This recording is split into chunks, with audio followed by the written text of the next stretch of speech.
Tunamshukuru Mungu kwa neema yake ambaye amekuwa hapa tena asubuhi ya leo.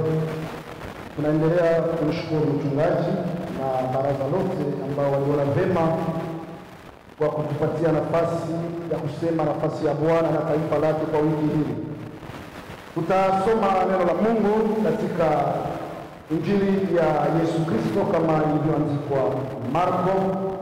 Tutasoma Marko sura 16 mstari wake wa 2 hadi wa 4. Neno la Mungu linasema hivi, tunayasoma katika jina la Yesu Kristo. Hata asubuhi mapema sana siku ya kwanza ya juma wakakwenda kaburini wakati jua lilipotoka, wakasemezana, nani ambaye atatuviringishia lile jiwe mbele ya mlango wa kaburi? Hata walipotazama waliona ya kuwa jiwe limekwisha kuviringishwa, nalo lilikuwa kubwa sana. Amen.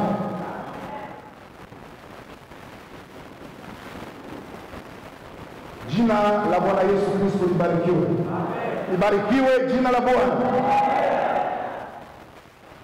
Bwana ametuneemisha tangu siku ya 3 tuko hapa tunazungumzia andiko hili, na kichwa cha neno ambacho tunazungumza kinasema uwe mtu mwenye maono.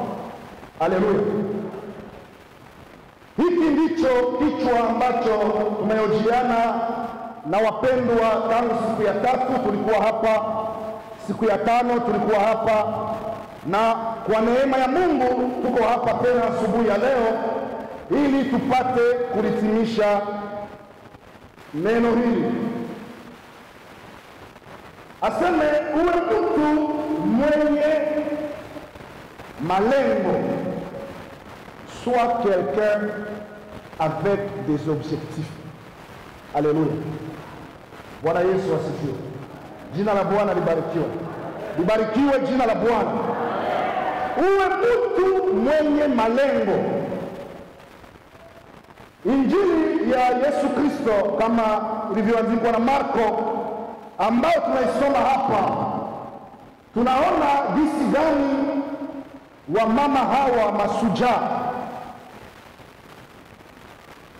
walikuwa na mpango ambao waliupangilia, na walikuwa na determination katika mpango wao.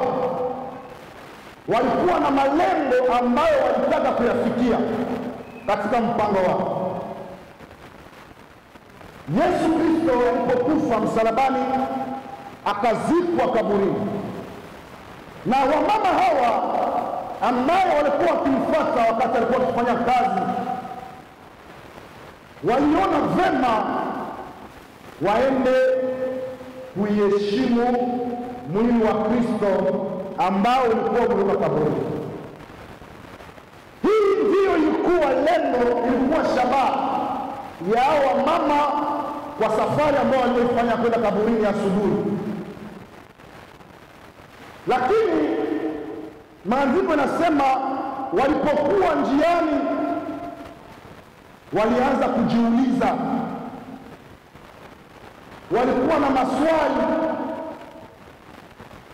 na kusema, ni nani atakayeweza kutuviringishia lile jiwe kwenye mlango wa kaburi? Bwana Yesu asifiwe. Jina la Bwana libarikiwe. Walijikuta hawana nguvu, walijiona hawafai pamoja na lengo ambao wanayo, lakini waliona obstacle. Hata kama tunakamata mpango huu, lakini kunakuwa obstacle. Ni nani ataweza kutuviringishia hilo jiwe? Lakini pamoja na maswali haya yote, maandiko matakatifu yanasema hao wamama hawakuwa découragé, hawakuwa abandone mpango ambao walikuwa nao, walienda tu, na tazama, walipotazama mbele wakaona tayari lijiwe limekwisha kuviringika. Jina la Bwana Yesu libarikiwe. Libarikiwe jina la Bwana. Tulijifunza kusema ya kwamba jiwe hili lilikuwa kubwa sana na lilionekana kuwa mgumu mbele ya wao mama, lakini kwa sababu walikuwa na lengo, walikuwa na determination, waliendelea mbele tu. Tukasema katika maisha tunayoyaishi tunakuwa na majiwe, tunakuwa na mawe mengi sana ambayo yanatufanya tusiafikie malengo yetu. Haleluya. Tuliona namna gani magonjwa yanaweza kuwa jiwe kwa mwanadamu. Vita ambayo unayopigana kila leo inaonekana kuwa jiwe kubwa katika maisha yako. Ukame ambao unakusumbua inaonekana kuwa jiwe kubwa katika maisha yako. Wenda unatafuta kazi, wenda unatafuta mtoto, wenda unatafuta mume. Haya yote yanaonekana kuwa jiwe kubwa katika maisha yako, na unakuwa unajiuliza, unajiswali kila leo. Bwana Yesu asifiwe. Jina la Bwana libarikiwe. Unakosa jibu katika maswala ambazo unazojiswali kila leo, lakini neno la Mungu linatuambia amwaminie Mungu hata aibika kamwe. Haleluya. Tujue ni Mungu gani tunayemwamini, tujue ni Mungu gani tunayemtumikia, tujue ni Mungu gani aliyetuita katika kazi. Bwana Yesu asifiwe. Jina la Bwana libarikiwe. Huyu Mungu aliyetuita ana uwezo na mamlaka juu ya mambo yote. Maswali ambazo unazojiuliza katika maisha yako, suluhisho ni kwake peke yake. Haleluya. Bwana Yesu asifiwe. Jina la Bwana libarikiwe. Amen. Amen. Yeye peke yake ni suluhisho. Tatizo ni kwangu na kwako kumjua na kureconnect ukubwa ama puissance ama uwezo ama mamlaka ya huyu Mungu ambaye tunayemtumikia, ya huyu Mungu ambaye aliyekuita. Bwana Yesu asifiwe. Ninahisi ya kwamba wandugu ambao tulikuwa nao hapa vendredi, mercredi, ambao wana kazi ambao wanaifanya, huduma ambao wanaifanya, tulisema ni vizuri zaidi kufanya huduma ukiwa na lengo. Na nahisi ya kwamba kila ambaye alikuwa hapa mercredi, vendredi, kama alikuwa hana lengo fulani ambao ilikuwa inamfanya kufanya huduma, najua kama isa definir objectif yake. Bwana Yesu asifiwe. Jina la Bwana libarikiwe. Libarikiwe jina la Bwana. Tukasema tunakuwa katika safari. Maisha yetu, maisha ya mwanadamu yote inaonekana kama vile ni mtihani, ni mashindano. Na wakati unamwamini Yesu kuwa Bwana na Mwokozi wa maisha yako, kunakuwa faida. Ni faida gani ya wewe kumwamini Yesu kuwa Bwana na Mwokozi wa maisha yako? Tuliona kama faida kubwa ambayo tunakuwa nayo ni huo uzima wa milele ambao tunautarajia. Bwana Yesu asifiwe. Kwa kumwamini Yesu, kumkubali Yesu kuwa Bwana na Mwokozi wa maisha yako, faida kubwa ambayo tunautarajia ni ule uzima wa milele.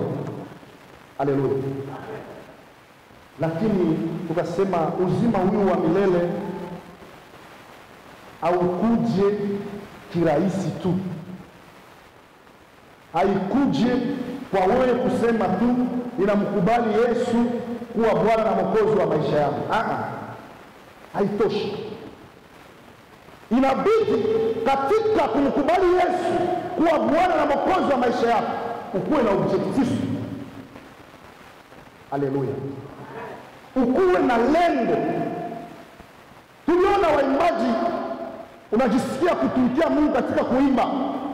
Lengo lako ni gani katika kumtumikia Mungu kwa kuimba? Na kama unajioji, kweli lengo langu kwa kuimba ilikuwa hiki na hiki, lakini kwa sasa tayari nimeimba, ça fait 10 ans, ça fait 15 ans, niko mwimbaji. Je, eske ningali katika mstari ambao nimejiwekea kama vile objective ndani ya huduma hii? Kama wewe unajisikia kufanya usafi kanisani, una malengo gani kwa kufanya haya? Ulisema malengo mazuri ya kumtumikia Mungu iwe malengo ambayo itakusaidia wewe kuifikia uzima wa milele. Usiwe na malengo ya kutafuta kufurahisha mwili, kufurahisha mchungaji, kufurahisha mama kiongozi, lakini tafuta malengo ya kumfurahisha Mungu ambayo itakusaidia wewe kuona uzima wa milele. Bwana Yesu asifiwe. Jina la Bwana libarikiwe. Unajisikia kutoa, hapana kutoa kusudi watu wakuone, bakupigie mikono, yeye anatoa kauli. No. Unaimba kusudi bakutape. Hiyo sio malengo ambayo itakusaidia. Tafuta kumfurahisha Mungu. Na Mungu anasema, aseme amfurahishaye Mungu, Mungu atamuweka kutulia kwenye kifua chake. Bwana Yesu asifiwe. Tafuta kutulia kwenye kifua cha Mungu. Umefurahisha ulimwengu siku ya kutosha. Umefurahisha wanadamu siku ya kutosha. Umeona faida gani? Tafuta kumfurahisha Mungu. Bwana Yesu asifiwe. Jina la Bwana libarikiwe. Mtihani ambao ni maisha yetu ya kila leo, hakuna utukufu bila mateso.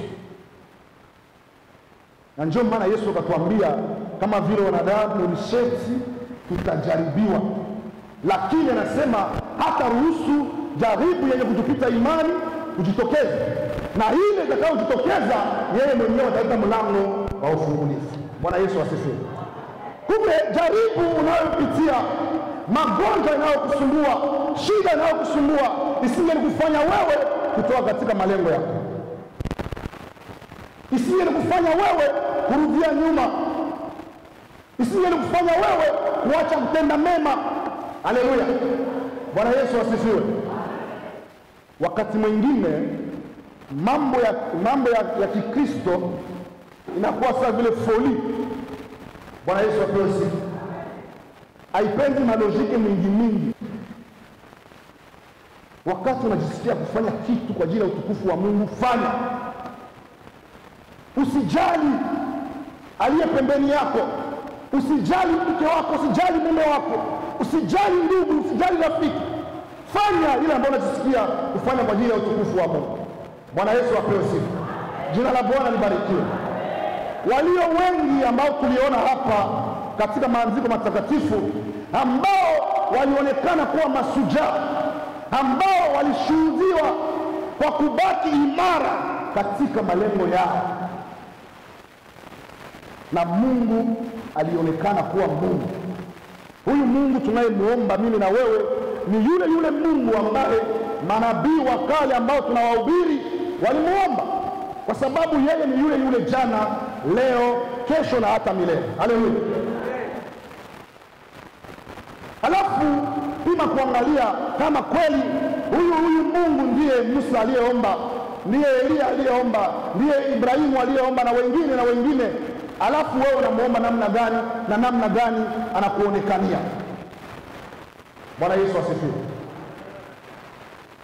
Ujiulize, kama ni yeye jana, leo, kesho na hata milele, alitenda makubwa na wakale, je, kwa nini hatendi na mimi pia? Tuliona mashujaa Meshaki, Shadraka na Abednego katika kitabu cha Danieli. Tulisikia jinsi gani mfalme aliweka sheria ya kusema watu wote katika mtaa yake wasiabudu mungu yoyote kuliko sanamu ambayo alizojichongea. Haleluya, Bwana Yesu asifiwe. Ilikuwa sheria ambayo mfalme aliweka juu ya taifa lake, lakini hao mashujaa watatu ambao tunawashuhudia hapa walijua ya kwamba wanayemtumikia, wanayemwamini ni sheria juu ya sheria. Haleluya. Kristo wanayemwamini, ambaye peke yake anastahili kuabudiwa, yeye ni sheria juu ya sheria. Hawakujali sheria hiyo ambayo mfalme aliweka, walidumu ibara kumwabudu Mungu wa kweli. Jambo hili likawaletea tatizo. Sikia, kufanya kwako kazi ya Mungu wenda itakuletea tatizo fulani na wandugu na marafiki na majirani. Wenda wewe kuja hapa kanisani inawakwaza. Wenda wewe kufanya mema, kuna wale ambao wanasikia na wakera moyo, lakini gogomea kwa sababu na malengo ambayo unayatarajia. Ubaki imara kwa sababu unajua nini ambao unalenga, kama vile hao ndugu walibaki imara katika kumwabudu Mungu wa kweli. Mfalme akatoa amri akasema, kwa kuwa mnakataa kutii sheria ambayo niliyoweka, basi mtatupwa katika tanuru la moto. Bwana Yesu asifiwe. Maandiko matakatifu inasema wakachagua wanaume wenye nguvu miongoni mwa wale washirika wa mfalme, wakachagua miongoni mwao wale ambao walionekana wenye nguvu, njoo wakawafunga kamba na kuwaweka katika masaki mbele ya kuwatupa katika tanuru la moto. Jina la Bwana Yesu Kristo libarikiwe. Libarikiwe jina la Bwana. Aseme mfalme, kwa kuwa alikuwa na hasira kubwa sana kuona hawakumheshimia, akaamuru tanuru ikuwe chauffe 7 fois plus que d'habitude, waiwashe moto mara 7 zaidi ya kikawaida ya jinsi wanazoea kuiwasha. Bwana Yesu apewe sifa. Jina la Bwana libarikiwe. Acha adui zako wakufanyizie njama. Acha adui zako wakuinukie. Acha adui wapange mipango kwa ajili yako, kwa kuwa neno nasema kabla Meshaki, Shadraka na Abednego hawajatupwa ndani ya tanuru la moto, hawa ambao walionekana kuwa wana nguvu, hawa ambao walionekana kuwa ni washujaa, ndio walianza lungula na ile moto. Avant que babatupe mule ndani, aba walibaleta kubatupa, ndio walianza lungula. Bwana Yesu apewe sifa. Jina la Bwana libarikiwe.